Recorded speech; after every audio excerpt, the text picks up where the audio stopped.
Hello everybody, welcome back to another episode of Unobtained. It's episode 30, and today, guys, we are... Puff, What was that? come to me. There's more to learn. Hello? Hello, Puff. Hi? Are you a brick thing? Yes, I am the all-encompassing history. What do you mean? I have the museum over there. That has all the Minecraft history. No, Puff. The real history. The old history. What? Wait. The old history? Isn't that what my world is all about? The old history? No, Puff. You are seeing the modern history. Oh, so I'm seeing the modern history. Yes. If you want to find out the true history of Minecraft, enter the Pyramid of Brick. Yeah, okay. I mean, sure, I'll give it a go.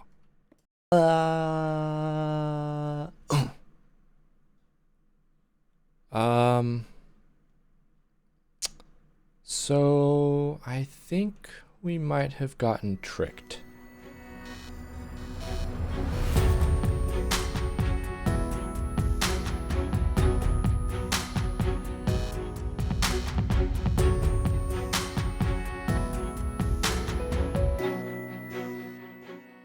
Well, I guess we're gonna have to make the best of this.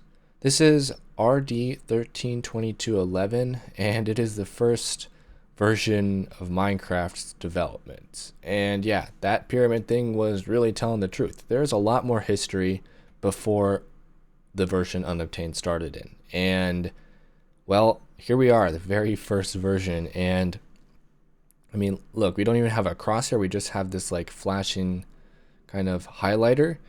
And then instead of right clicking to place a block, it's left clicking. So yep, and then you right click to destroy blocks. So I'm glad that changed. It feels much more natural, I think, the other way around. But maybe that's just because I've played so much of the modern Minecraft where that's normal. So yeah, this version introduced a lot of interesting things. Firstly being the concept of placing blocks in a world and being able to kind of delete them no matter where they were. It's pretty cool.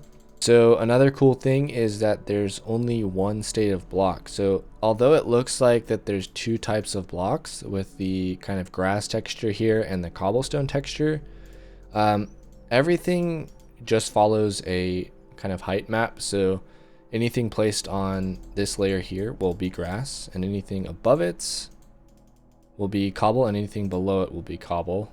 And that all that means is these blocks are filled, and the ones that we're walking around in are not. They're air.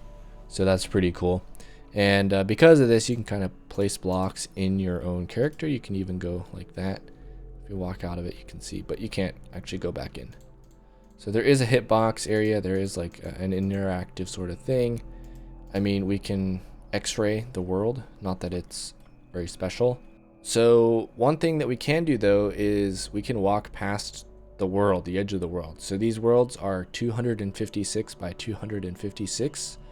So if we jump off the edge, we're actually able to fall. And there's no void damage either. So this is something that was showcased in Minecraft by Blue Crab, who is making a world starting in this version here all the way through to modern versions. He's in classic right now, so he's already done the pre-classic phase, but you can see those patterns emerging in the cobblestone there, and it's really crazy looking, some of them. They don't come through too well on YouTube, as I've seen other videos of it, and doing it like on your own computer just is kind of mind-boggling. It's really crazy looking. So if you do have a chance to do it on your own computer, I'd recommend doing it. Anyways, we have two other buttons that do things in this version.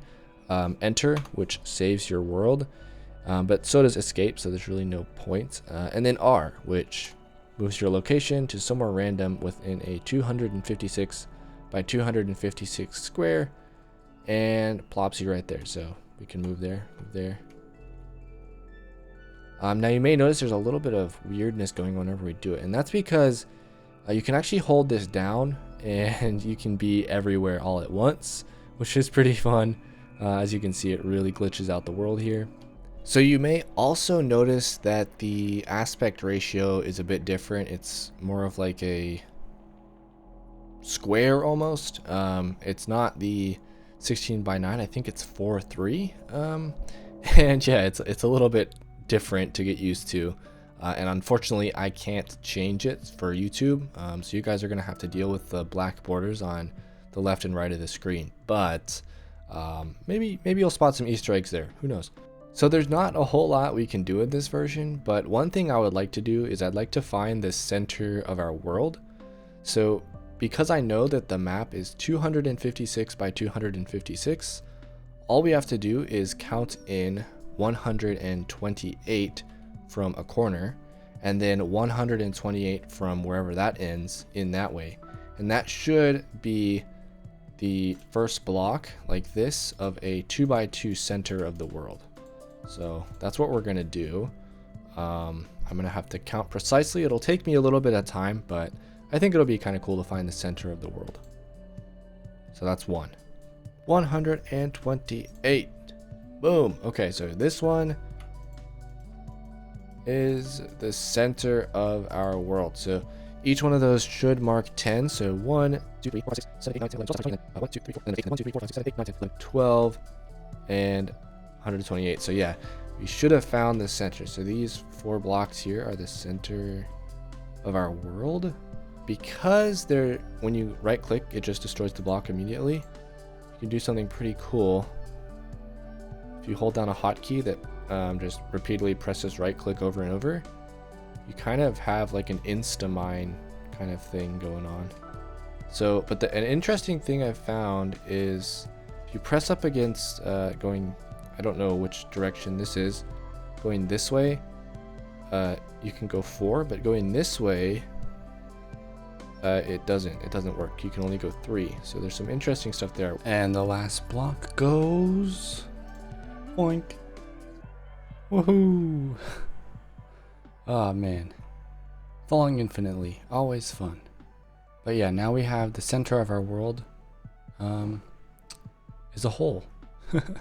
Cool. Okay, so the next thing I want to do is I want to figure out what direction is which. Now, this may seem like a pretty simple thing, like, oh, press F3. No, that doesn't do anything in this version.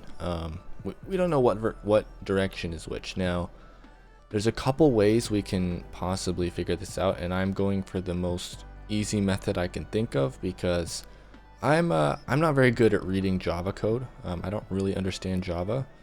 So yeah, we're gonna go for a simple one, but there's a couple ways we could clarify this. So the first one being the kind of rotation of a texture. So like, okay, this texture renders like this, and this edge here, for example, is you know, east or something, or whatever. Like, we can look at some edge of a texture and see, okay, that texture is going to be on the X side of the block, right?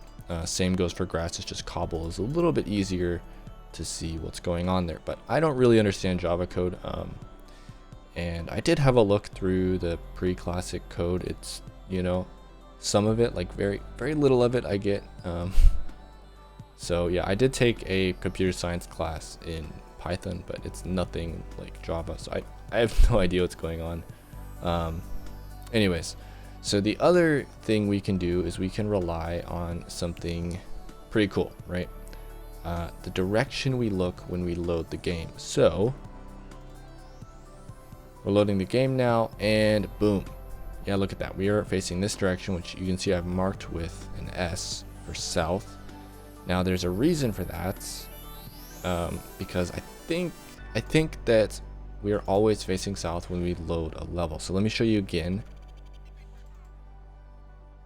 Just like that, we're facing the same direction.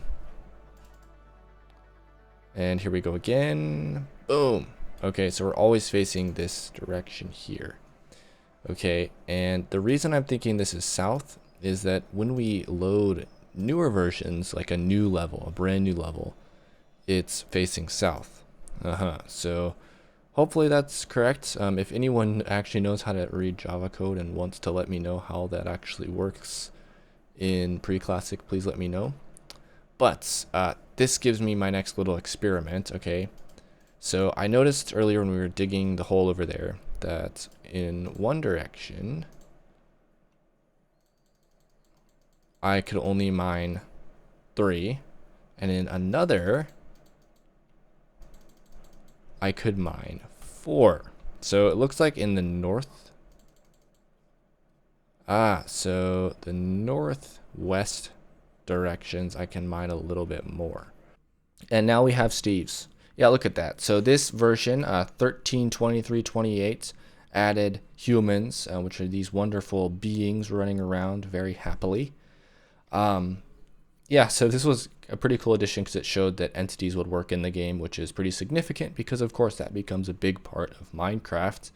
So yeah, it's awesome to see these things running around. Anyways, that's going to wrap up today's episode, everybody. I know it's been a very different episode to the other Unobtained episodes, but I had a pretty cool idea, and I want to know, do you guys want to see this world advanced through pre-classic, classic, in-dev, inf-dev, alpha, and beta, like showing all the additions through this same world here? Do you want to see that? Like, I think that would be pretty cool looking. It's pretty much what Minecraft is doing from Blue Crab 2's channel.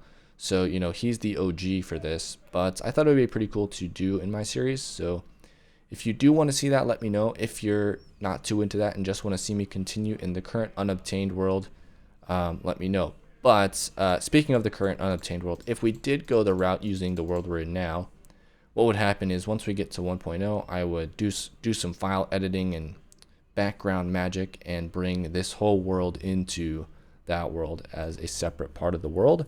And we just take another portal to it so we could check it out and do stuff in it. I think it would be really awesome to explore the rest of pre-classic, classic, in-dev, inf-dev, alpha, and beta. Like, there's a lot of stuff I haven't really covered in Unobtained, and I think would be really awesome to cover. So if you're interested in seeing that, let me know in the comments, because I'm really looking forward to hearing what you guys have to say. Anyways, I will see you in the next episode, whether it's in this world or the normal Unobtained world. Thank you guys for watching. I'll see you in the next one. Looks like all the humans have jumped off the sides. Ugh. Darn.